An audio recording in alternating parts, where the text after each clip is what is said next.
Hello everybody, my name is Petr Koutný and today I am going to show you another brilliant game. What a game of Hikaru Nakamura, where he's going to beat with white pieces super talented and young Alireza Firouzja, who is playing with black pieces.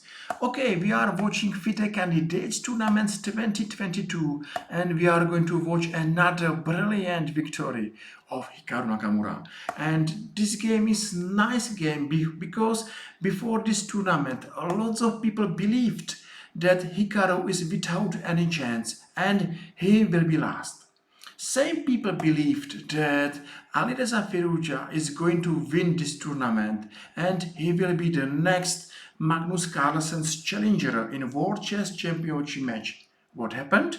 Everything changed because Alireza Firouzja is fighting for the last place. And at the other side, Nakamura has a chance to be second. That's a great victory to Hikaru Nakamura. To be second, that's amazing. And let's watch this game because right now we are in a really important position where black maybe made bad decision. I found this game like Graf Morozevich, where black is taking knight on f6 by a black queen.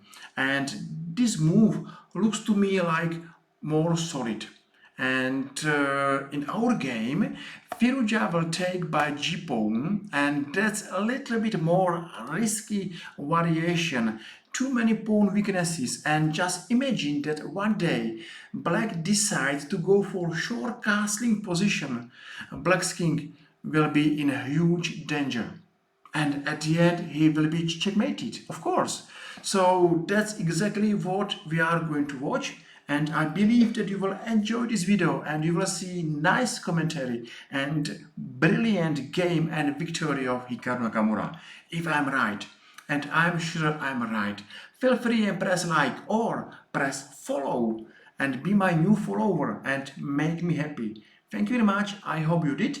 And let's come back. So, firstly, let's watch a variation and a game like Graf Morozevich. Okay, black took by this way, and at the end, yes, he will be under pressure and under attack, but I'm absolutely sure that both players know this game and they know how to play. Of course, they know that at the end of this long variation, black will be okay and that there will not be any big danger to black. Okay, bishop f6 makes sense, knight e4, queen e6, one exchange, and bishop e3. No more attack, knight b4. Now black's threats are there, and at the end this position probably is with small advantage for white, but I'm sure that strong chess player with black pieces will not lose this game.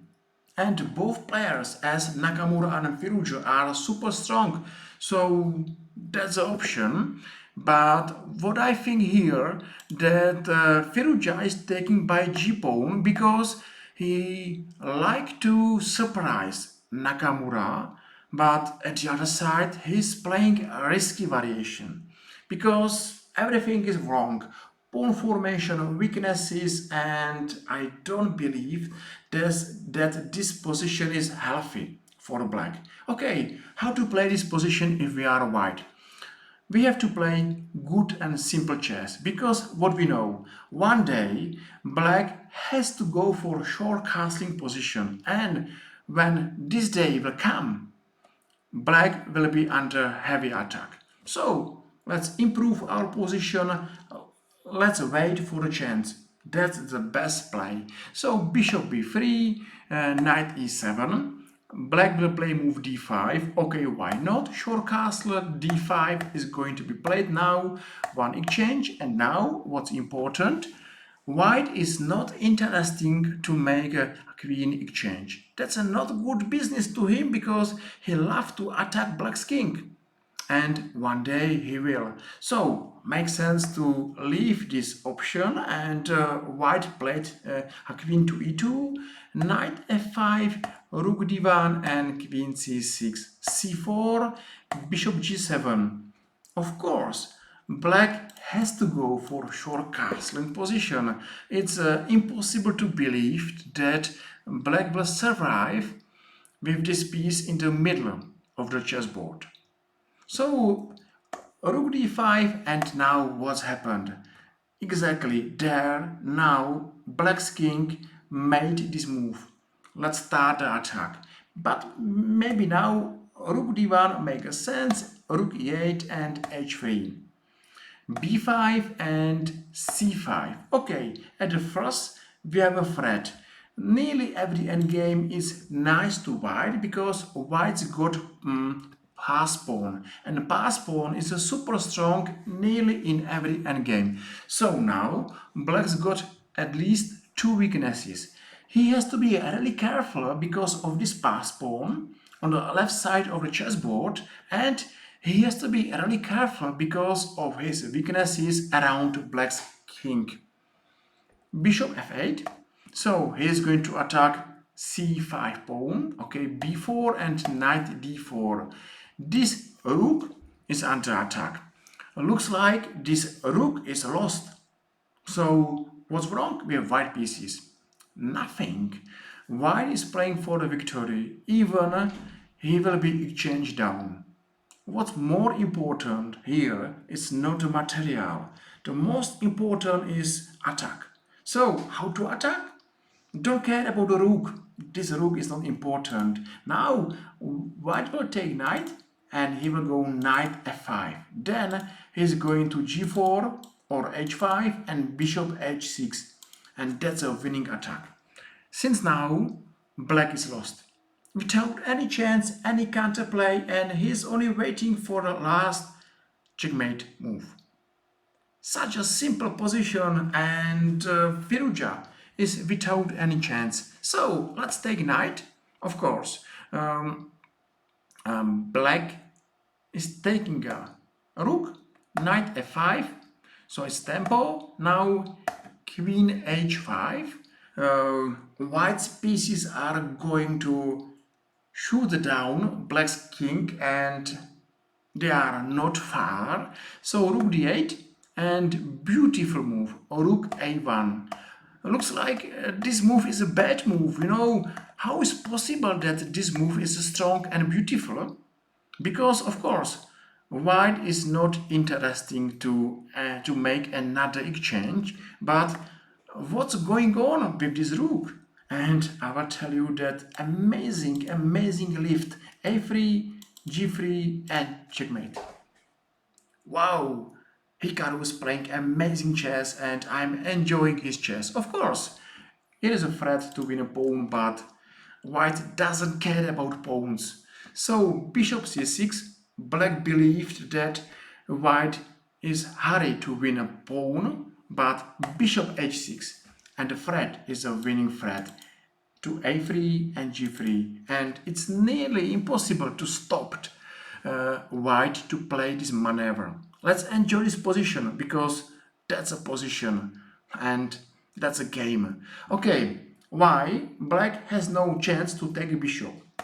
One variation, he will take on h6 and check, and what to play? Here is a checkmate, here is a fork, and on g7 is a rook a3 and g3. So okay, maybe let's play to g7, and how black will stop this maneuver? I don't see any way. So looks like queen g6 is the last hope, but of course white is winning. So we will see the same variation. Bishop h6, black came to h8, and again rook a3, and remember rook d1, rook a3 and g3. Game over. One pawn doesn't matter. Bishop is taking on f8, and now one threat, g7 mate, and of course here is a rook. Last hope, rook g8, and now rook g3, because there's two mates, one on g7 and one on f8. Of course, I'm speaking about position without black's rook. That's exactly happened right now, because one mate on g7 and I I can't see any move how to stop this threat. If somehow black will stop this threat, there is another threat and another checkmate, and that's the reason why black resign here. I hope you agree. That was a game, and that was a brilliant victory of Hikaru Nakamura. Brave decision to leave exchange. Fantastic maneuver. Rook a1, rook a3, rook g3, and beautiful game. Of course, what I believe that Firouzja is playing a risky line, and I think that that's the main reason why he's losing this game. Well done to Hikaru Nakamura, and hopefully next time Firouzja will win this tournament. He's still young and super talented, so why not? So I'm at the end of this video. Thank you very much for watching. One more time, thank you very much for every new followers, likes, and your time. I'm very happy to see you here, and I hope I will see you here tomorrow in our another YouTube chess video. I'm sure I will. Thank you and see you soon. Bye bye.